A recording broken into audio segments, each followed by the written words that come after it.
Nah, selanjutnya kita akan membaca laporan aktivitas.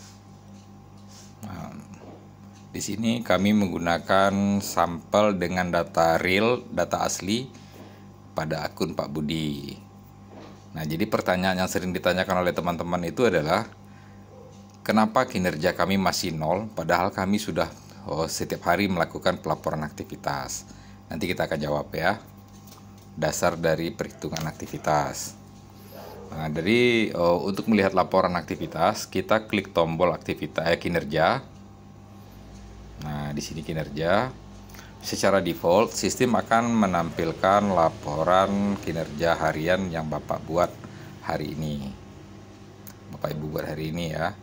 Jadi ini adalah aktivitas yang dilakukan oleh Pak Budi per hari ini. Ini untuk teknis penginputan aktivitas itu nanti yang ngatur itu nanti BKPSDM, bukan sistem ya. Jadi nanti ikuti aja arahan Pak Budi bagaimana cara menginputkan aktivitas atau kegiatan. Nah, di sini ada 3 bagian. Bagian pertama di situ adalah filter tanggal awal dan tanggal akhir. Jadi Bapak Ibu bisa melihat itu laporan aktivitas yang sudah Bapak Ibu catatkan dalam periode yang dipilih. Sekarang kita pilih periodenya adalah tanggal 1 sampai tanggal 14 untuk aktivitasnya Pak Budi. Kita lihat di sini. Nah, di sini bisa kita lihat di sini ada berapa aktivitas yang dilakukan oleh Pak Budi. Ada 19 aktivitas untuk 10 hari kerja. Atau 68 jam kerja ya. Untuk 10 hari kerja.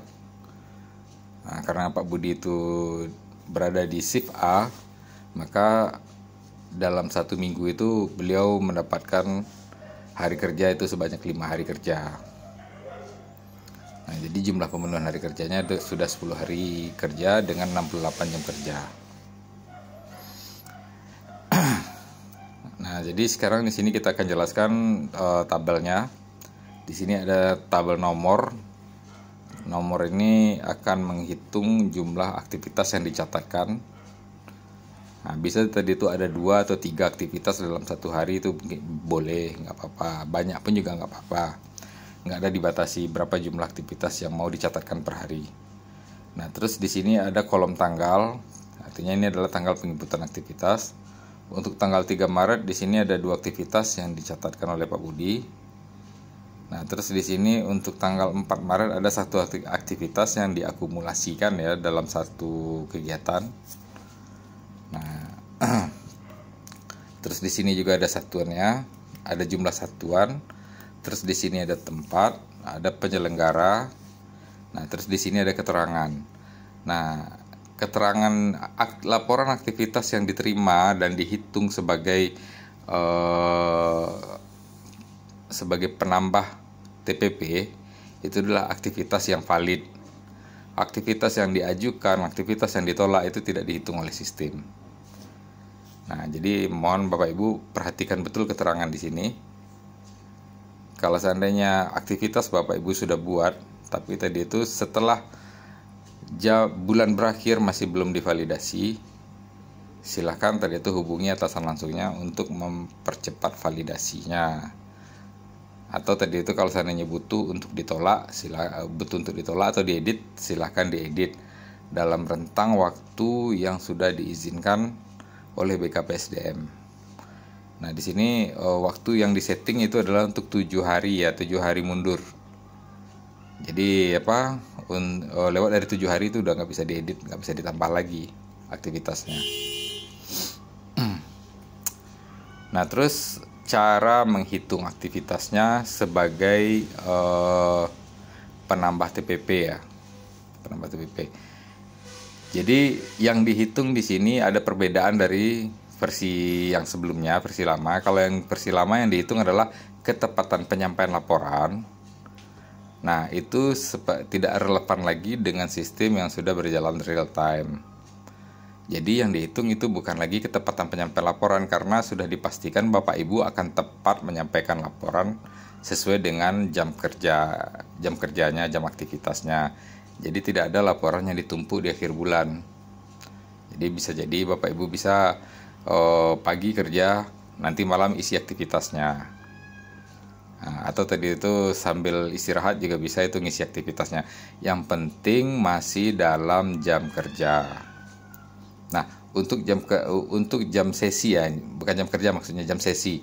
Jam sesi yang paling panjang itu adalah jam sesi pulang. Sampai jam 23 itu masih dianggap sebagai jam sesi pulang. Ya, di situ Bapak Ibu bisa lega menginput aktivitasnya. Nah, lalu berikutnya, bagaimana cara kita membaca atau bagaimana cara sistem membaca laporan aktivitas Bapak Ibu dan menghitungnya sebagai penambah TPP. Nah, yang dihitung oleh sistem itu bukan lagi ketepatan penyampaian laporan, tapi adalah kuantitas laporan. Nah, misalnya dalam 20 hari kerja Bapak Ibu, itu minimal Bapak Ibu harus melaporkan aktivitas itu sebanyak 15 hari. Dapatlah tadi itu nilai kinerja minimal, nilai kinerja paling kecil. Nah, tapi kalau seandainya penuh Bapak Ibu melaporkan aktivitas, maka tadi itu 100% udah pasti di tangan itu kinerjanya. Nah, perhitungan itu akan dimulai ketika nilai minimum tercapai. Nilai minimum tercapai itu adalah 15 hari kerja. Nah, begitu Bapak Ibu sudah masuk 15 hari kerja, itu baru TPP-nya mulai terhitung. Baru mulai bergerak TPP-nya.